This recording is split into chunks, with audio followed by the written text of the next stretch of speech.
Hello, second grade parents. I just wanted to make this video to model for you guys how to complete this automaticity challenge with your child.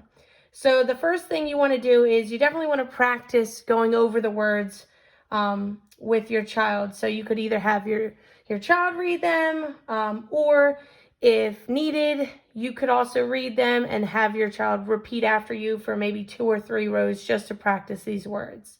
And then after practicing, that's when you're going to get out a timer and you're going to time your child for 1 minute. And if a child gets any words incorrect, we'll mark it with an X after they're all done reading. And wherever they finish after the minute, that's when we will mark it with a star. So I'll show you what I mean. All right, are you ready? Mm-hmm. All right, go ahead. Nap, napkin, cab, cabin, indent, Keep going. dentist, hidden, insect, upset,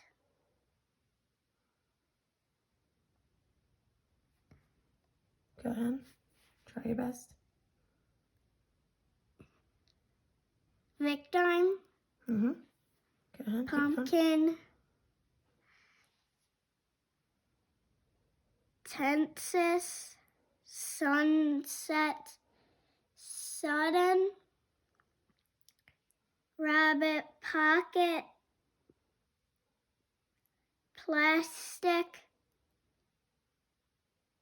publish,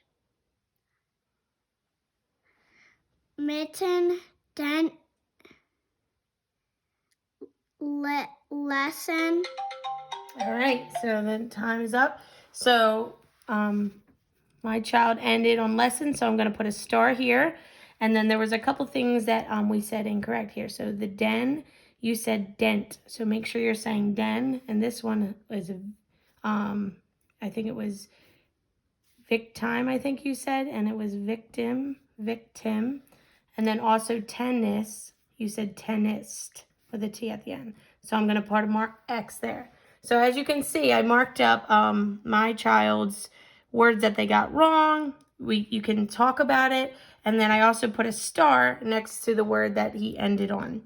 So I would go through and then I would count how many he got right. So you want to count with me? Mm-hmm. So let's count. 1, 2, 3, 4, 5. Don't count that one. 6, 7, 8, 9, 10.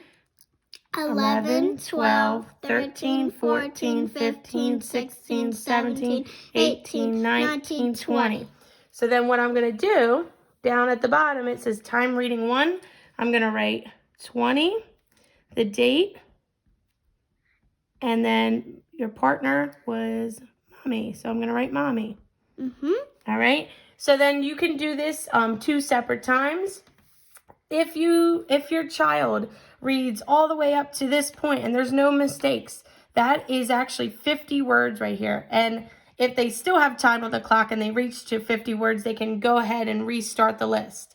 So then say they end here, then it would be 50 plus however many that they ended on, and you would record that number. If your child is reading the top part really fluently and accurately and automatically, then you can move down to this bottom part right here. Those are just more of the challenging words for an extra little challenge for those students that are ready for that bottom half. But again, we will be doing the time reading assigned on the Monday and Tuesday, and then we will assign it again throughout the rest of the week, and then possibly the following week we'll assign it that 3rd time. So that way your child will definitely get 3 reads in, and then they can just practice. So hopefully this was clear for you guys, so that way if there was any confusion, it definitely cleared it up. But thank you and happy reading, everyone. Bye.